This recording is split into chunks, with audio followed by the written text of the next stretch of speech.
On va faire un petit plan pas très haut. On va faire un peu de zénith au-dessus des jardins. Cet objet volant n'est pas un ovni, c'est un drone. Autrement dit, un appareil volant télécommandé. Vas-y, ok, très bien.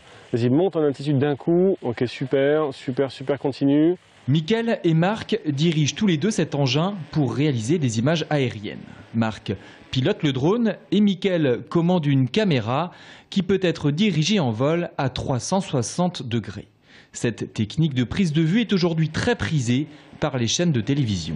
En termes audiovisuels et photos, c'est quelque chose qui est totalement nouveau. C'est-à-dire que notre œil n'est pas habitué à voir ce genre d'image-là, parce qu'en fait c'est comme le regard d'un oiseau, d'une libellule, et on amène des images en fait complètement inédites, et c'est quelque chose de nouveau. Donc c'est pour ça que c'est à la mode.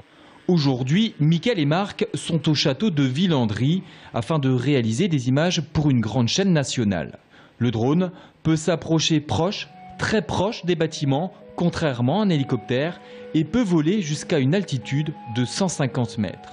Avec ses 10 kg et seulement 20 minutes d'autonomie, piloter un appareil demande de la précision, surtout pour faire de belles images. Pour le faire voler, c'est relativement facile. Pour arriver à sortir des images assez précises, ça devient un petit peu plus compliqué. C'est un savoir-faire. Après, en configuration, quand tout va bien, ça reste un engin relativement sain à se servir. Mais dès qu'on arrive dans des configurations un peu extrêmes, avec du vent, proche d'objets, ça demande quand même un petit peu de doigté.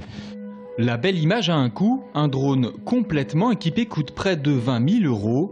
Mais en voir le rendu final, ça en met plein la vue.